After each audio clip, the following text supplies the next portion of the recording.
Hello ladies and gentlemen and everyone beyond. I am BabyNoobCakes and this is PlayStation Plus free game reviews. And in this episode, we're going to be taking a look at one of the February 2020 free games, The Sims 4. I actually have a guest reviewer on this episode, and she captured all of the footage you're seeing for me.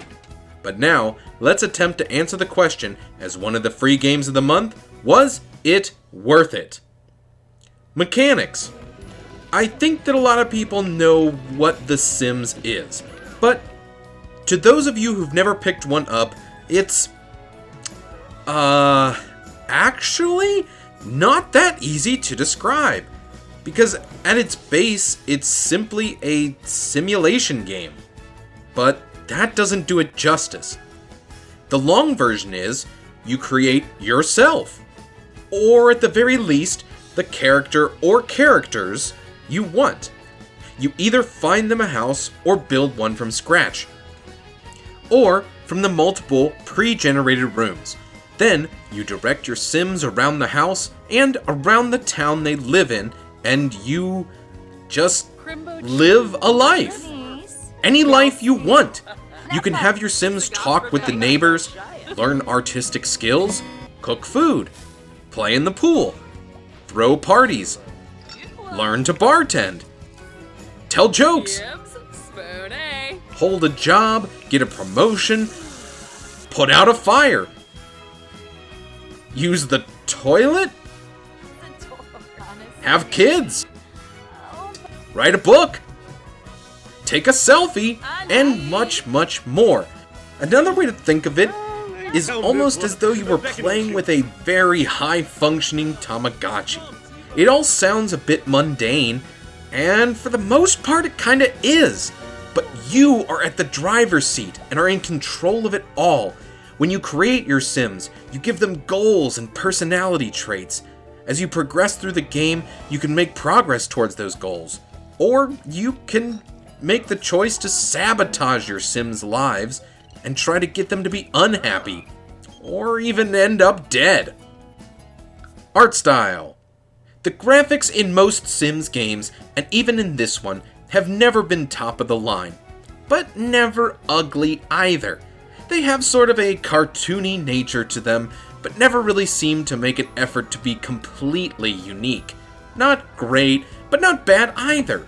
Also, since most of the design choices are really up to the player rather than made by the developers, the decorations of the houses that you create are completely up to your own tastes and willingness to put in effort to your creations.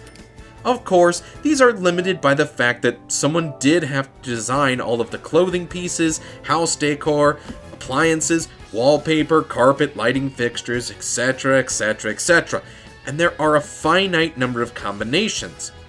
And since there only exist a certain number of color options for each piece, there's an even smaller number of combinations that actually look good together. Sound. There's not much to speak of with the music. There are a few tracks in the game.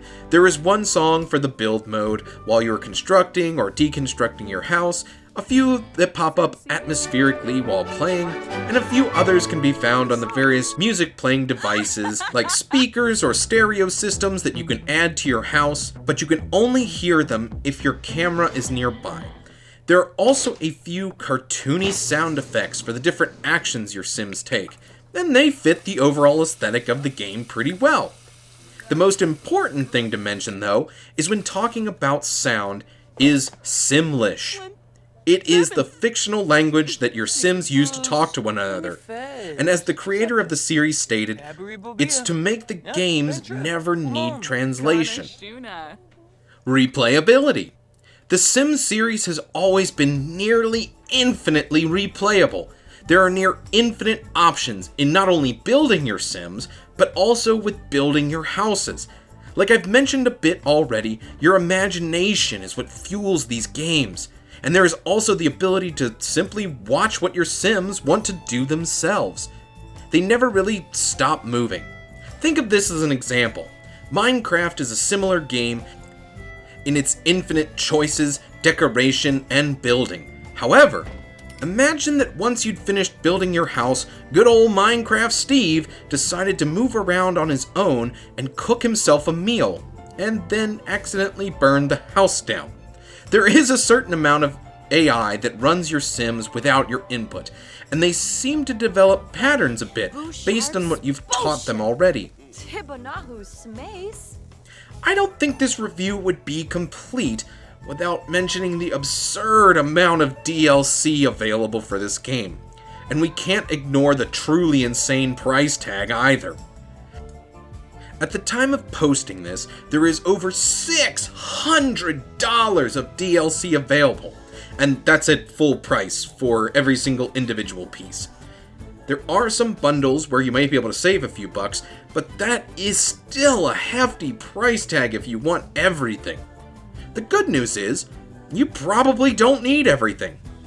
I can't say for certain, since the PlayStation Plus offer only includes the base game, and there's no way I'm dropping $600 to find out what they all have, but each of the DLC packs is $10 to $40, with the smaller and cheaper packs being packs of equipment, while some of the larger ones actually introduce new elements to the gameplay. The good news is, you don't need to buy any of them necessarily, and if you are interested in expanding your library, you only need to buy the ones that you're interested in. Narrative. Usually, when I have one of these reviews for a game that doesn't have cutscenes or even written dialogue, I just remove this category from the review because if it doesn't exist, then it isn't really worth talking about. However, I am including it here because in The Sims 4, and in all Sims games, you're the one who creates the narrative. The player creates the story themselves, based on your experiences and choices and which NPCs you interact with, the different lifestyle choices you make, the way you treat other NPCs, and how well you teach your Sim to take care of themselves. You, the player, dictates how all of this happens. I'm not going to sit here and pretend that there is any sort of a standard, conventional story being portrayed in these games. That's not what it is at all. I don't want to mislead you about how the game plays. What I'm trying to say is that this game takes some level of imagination to be fully realized. There is no written dialogue, so it is up to the player to add just a bit of their own whimsy into what is happening, almost like playing with dolls or action figures, in order to create their own story. Oh wait, nope. It's time for the opinion of my guest reviewer, Mary Loon. Mary Loon here. Having played all 3 previous Sims games with the mouse and keyboard, controlling the newest installment with the PS4 controller is a bit janky. Not only is there a slight learning curve when it comes to what to click on to do X, Y, or Z, but going from a mouse and keyboard, the Sims bread and butter, to a controller with face buttons, shoulder buttons, and 2 analog sticks, it's not the greatest experience.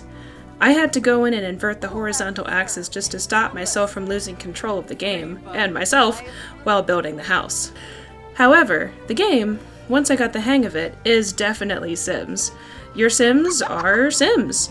They play Sims for hours. They speak Simlish. They burn down their homes, and so on. It is a vast improvement to Sims 3 as far as how it plays, once you get into it.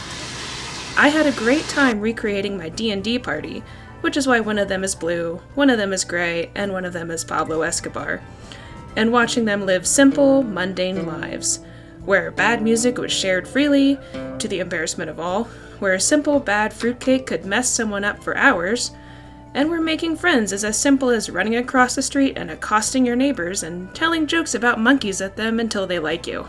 As a longtime Sims fan, I will definitely be coming back to this game, and may even create a few more households once I finish with my current one. I don't know though, they still need a lot of help, especially when it comes to going to the bathroom and making grilled cheese. Was it worth it? The Sims has always been a staple in simulated living, and this time around it is no different.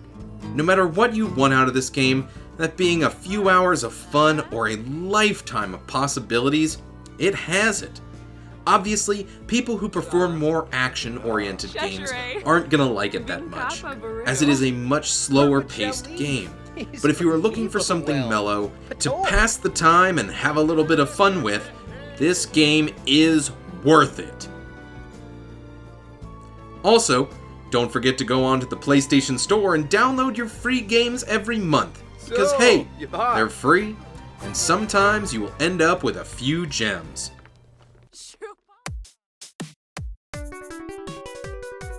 Thank you for watching. If you liked the video, please like, comment, and subscribe, and I'll catch you later.